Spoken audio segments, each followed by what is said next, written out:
O maior roubo da história do Paraguai, planejado, executado com eficiência militar por criminosos brasileiros. Você vai ver agora todos os detalhes dessa operação com imagens das câmeras de segurança. Essa é a nossa reportagem da semana. Rajadas de tiros. Criminosos fortemente armados. E uma população aterrorizada. Ellos estaban escuchando los tiroteos fuertísimos y nosotros que estamos viviendo acá era de terror. Cenas do maior roubo da história do Paraguai.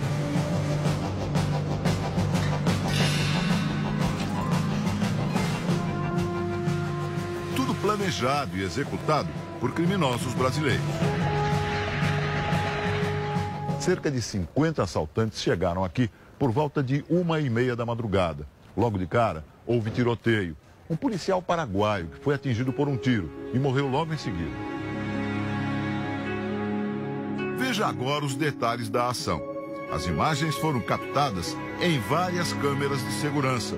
Muitas delas são reveladas agora. Pelas cenas, é possível descrever um ataque que teve características de uma invasão militar.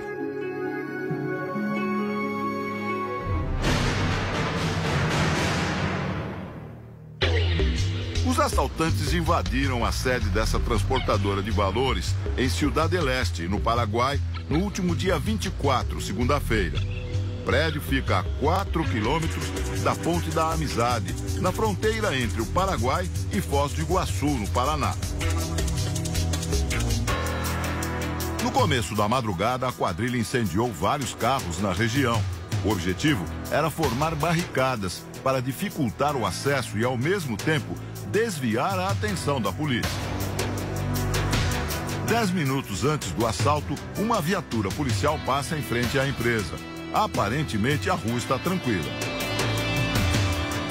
É 1h28 da madrugada, quando 3 carros de luxo e um pequeno caminhão se aproximam da sede da transportadora.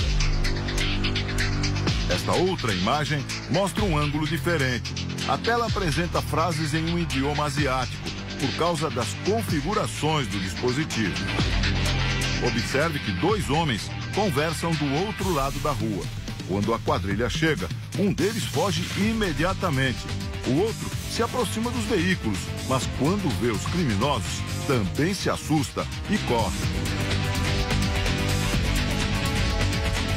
Em seguida, um dos assaltantes aparece no vídeo.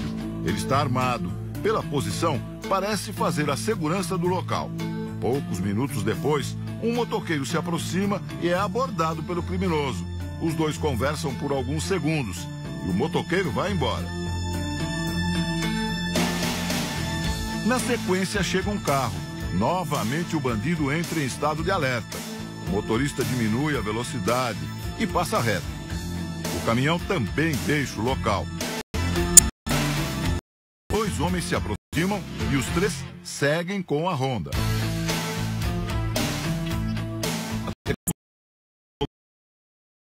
A laser.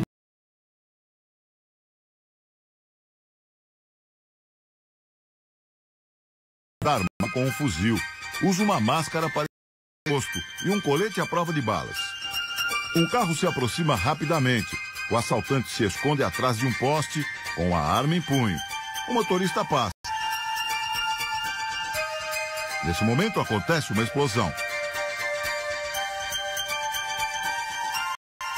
Os 3 continuam a ronda. Um deles chega a se encostar em um carro e cruzar as pernas enquanto aguarda o fim do assalto. 1h54. É registrada outra explosão. A câmera cai. Nesse circuito exclusivo é possível ver que a quadrilha usou os veículos para formar uma barreira e impedir a aproximação dos policiais.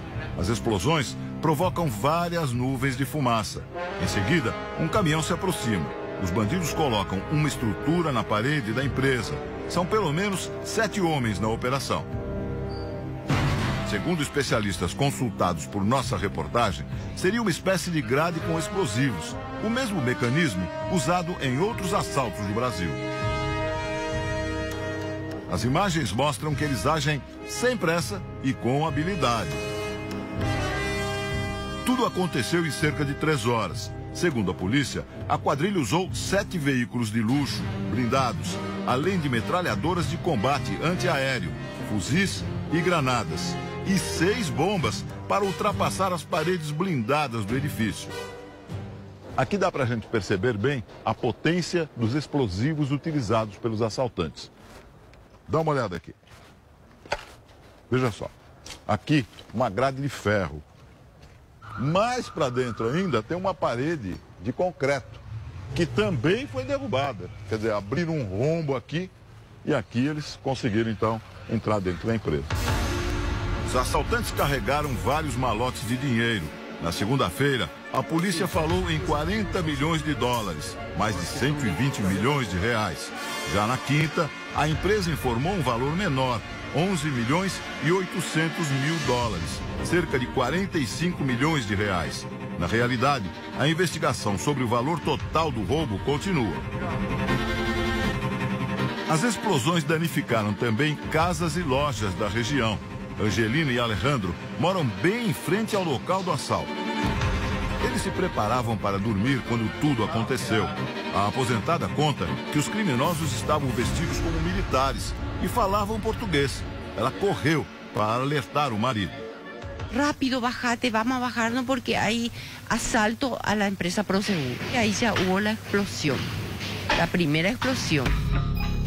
Os bandidos invadiram a casa de seu Alejandro e se posicionaram sobre o telhado, de onde atiravam em direção à transportadora. Enquanto isso, os comparsas preparavam os explosivos na frente da empresa. Seu Alejandro calcula 6 explosões. Fue impresionante, pero dentro de eso el estruendo, las balas que se cruzaban, era incesante. A força dos explosivos afetou muito a casa deles. Quase todos os vidros de portas e de janelas foram quebrados.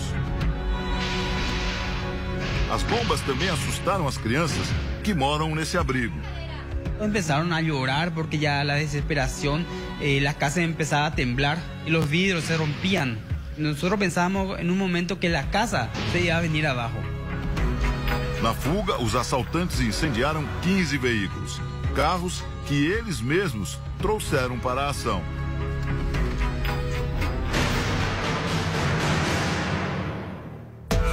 Para dificultar o trabalho dos policiais, os criminosos deixaram para trás dezenas de miguelitos. São pregos retorcidos e soldados que furam os pneus dos veículos.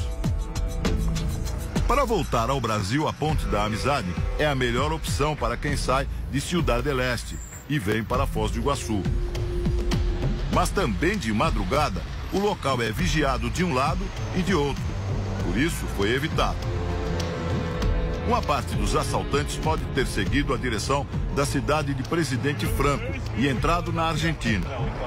Outra alternativa seria atravessar de barco esse imenso lago, o Lago da Usina de Itaipu. Mais de 20 assaltantes fizeram esse trajeto. Foram parar do lado de lá, no Brasil, no município de Itaipulândia. O Lago de Itaipu é uma das principais rotas de fuga para traficantes e contrabandistas que tentam atravessar a fronteira ilegalmente. Já do lado brasileiro, eles foram surpreendidos pela polícia e houve troca de tiros. Mas os primeiros policiais que encontraram a quadrilha ficaram acuados e recuaram. Eu e Zit estamos escondidos no mato aqui, copiado. Estamos com restrição de munição. Os caras estavam em muito. Vários assaltantes avançaram na direção de Cascavel, aqui no Paraná. Bem no meio do caminho, nessa área aqui, de São Miguel do Iguaçu, houve novos confrontos. Desta vez, com um policiamento reforçado. 3 assaltantes morreram e 2 ficaram feridos. Assustados, muitos moradores gravaram a confusão. Alguns apontam que direção a polícia deve tomar. Nas casas mais próximas, a marca da troca de tiros. Tiro aqui. Atravessou e foi lá. Do outro lado. Após o primeiro tiroteio houve outro, né? Daí tinha bastante gente no local. Lá na BR. Para esse delegado da Polícia Federal, o local ainda não está seguro. Ele acredita que alguns assaltantes ainda estejam escondidos na região. Eles não conhecem muito bem a região. Então começaram a tentar fugir das mais variadas formas em pequenos grupos. Então nós continuamos com essas varreduras, né, nessas regiões de mata que podem estar servindo de abrigo para os assaltantes. Até agora 15 pessoas foram presas, mas 5 já foram soltas por falta de provas. Este é Alcides Pereira da Silva, de 42 anos, conhecido como Magrão. Ele é considerado pela polícia como um dos líderes do grupo e foi preso quando seguia de ônibus de Cascavel a Curitiba. E dentro desse ônibus havia um rapaz, sujo de barro, com a roupa rasgada, ferido nas mãos e sem qualquer tipo de bagagem. Ele estava com um RG que ele não sabia os dados exatamente, então tem alguma coisa esquisita. A polícia já recuperou o equivalente a quase 4 milhões de reais, apenas uma pequena parcela do total que foi roubado. Entre as armas, foram resgatados uma metralhadora .50 e vários fuzis de mira a laser. Para o secretário de Segurança Pública do Paraná, ainda há muito o que investigar. Existe uma gama grande ainda de eventuais suspeitos. Não há que se dizer que só existe uma rota de fuga, pode haver outras rotas de fuga. Então é necessário manter esse reforço aqui na região.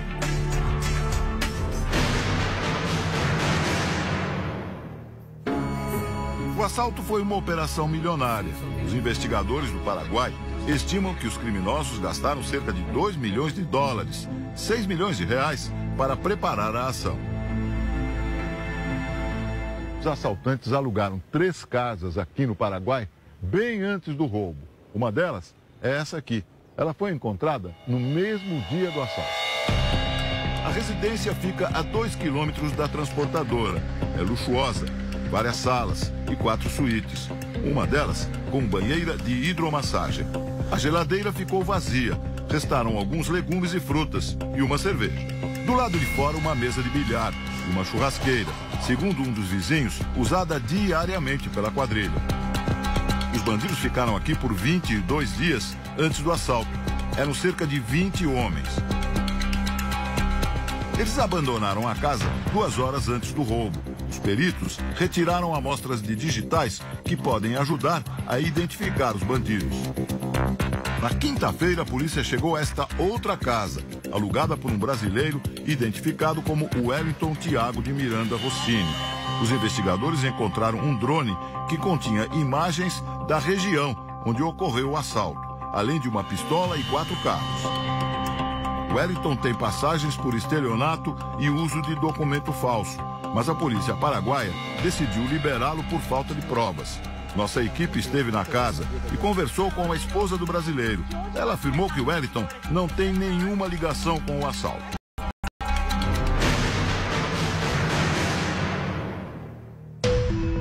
O armamento pesado e o planejamento minucioso logo levaram os investigadores paraguaios a atribuir o assalto à facção criminosa que nasceu em São Paulo.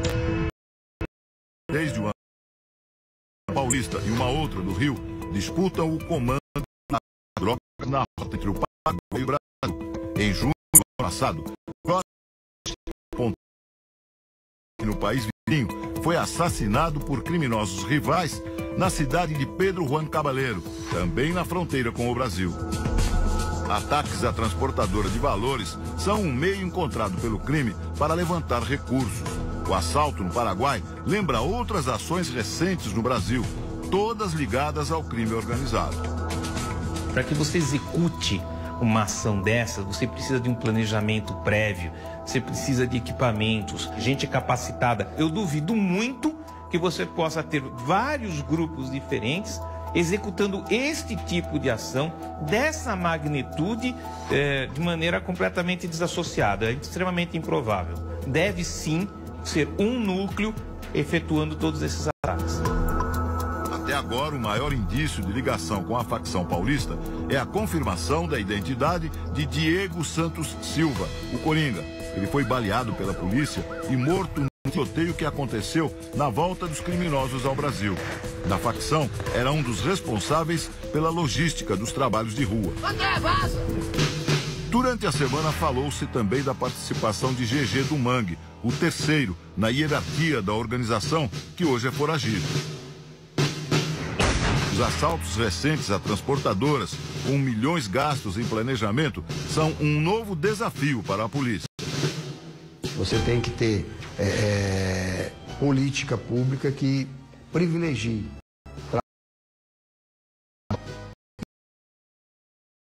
meios econômicos para que as equipes possam permanecer e fazer esse trabalho. Você tem que ter ali uma quantidade suficiente de policiais, equipamentos, condições financeiras para atuar, porque senão você nunca vai conseguir trazer isso para níveis, vamos dizer assim, aceitáveis. Enquanto as investigações correm em segredo de justiça, os vizinhos da transportadora ainda calculam os prejuízos. Alejandro e Angelina já começaram a consertar os estragos, mas ainda vão levar muito tempo para superar as horas de pânico que passaram na última segunda-feira. Una amargura tremenda. Y al final de cuentas dijimos y concordamos todo, lo que pasó, lo que está destruido es material.